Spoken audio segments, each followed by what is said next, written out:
பிரபலங்கள் அனுப்பியிருக்கிற கேள்விகள்ல திரு தாடி பாலாஜி அவர்கள் அரசியல் பத்தி ஒரு கேள்வி கேட்டிருக்காங்க. ஐயா திரு தாடி பாலாஜி அவர்கள், உங்களை வணங்குகின்றேன். நீங்க அரசியல் பத்தி கேள்வி கேட்டிருக்கீங்க. நிச்சயமாக நான் அந்த கேள்விக்கு பதில் சொல்ல மாட்டேங்கய்யா. அரசியல் பற்றி எந்த கருத்தும் சொல்ல மாட்டேன். எந்த நாட்டுடைய அரசியலை பற்றியும் எந்த கருத்தும் சொல்ல மாட்டேன்.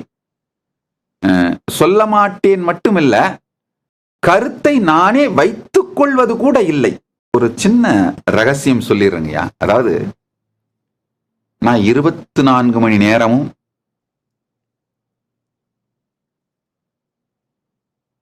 ஏதாவது ஒரு வகுப்பு, தீட்சை அல்லது சத்சங்கம், ஏதாவது ஒரு ஆன்மீக செயல்களிலேயே இருக்கேன்.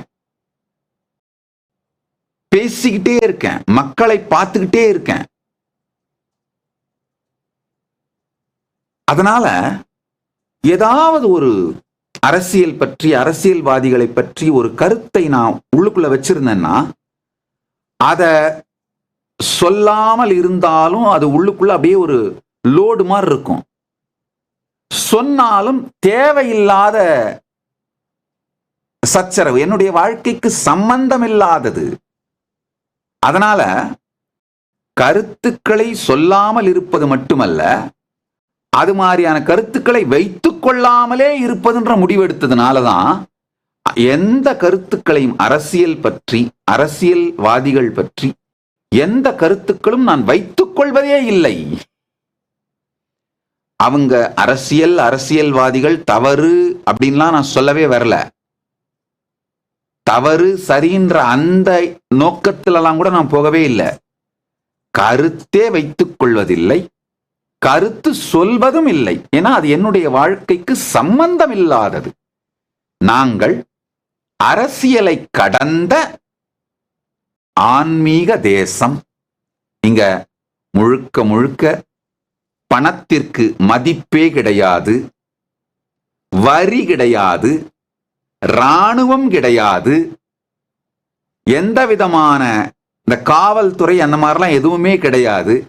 யாராவது ஒருவேளை தவறு மீண்டும் அவர்களுக்குள் நிகழாமல், அந்த தவறுக்கு காரணமான மன அமைப்பே அவர்களுக்குள் இல்லாதவாறு அதை மாற்றிக்கொள்வதற்கான பிராயஷ்சித்தம் டிபார்ட்மெண்ட் தான் ஒன்று வச்சிருக்கோம். அவ்வளவுதான். பல பேர் கேட்கறது உண்டு.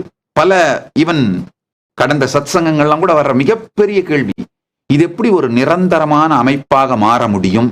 ஐயா, உலகம் போகிற போக்கில், உலகம் இயங்குகின்ற வேகத்தில் ஒரு சிறு இடத்திலாவது இது மாதிரியான நம்முடைய சனாதன இந்து தர்மம் சொல்லுகின்ற சத்தியங்களை சார்ந்து, அந்த சத்தியங்கள் சாத்தியம் என்பதை காட்டும் ஒரு சிறிய அளவிலான தேசத்தையாவது உருவாக்கிவிட வேண்டும், ஒரு மாடல் கம்யூனிட்டியாவது உருவாக்கிவிட வேண்டும். அப்படிங்கிறதுக்காக தான் பரமசிவன் இந்த கைலாசத்தை மலரச் செய்திருக்கின்றார்.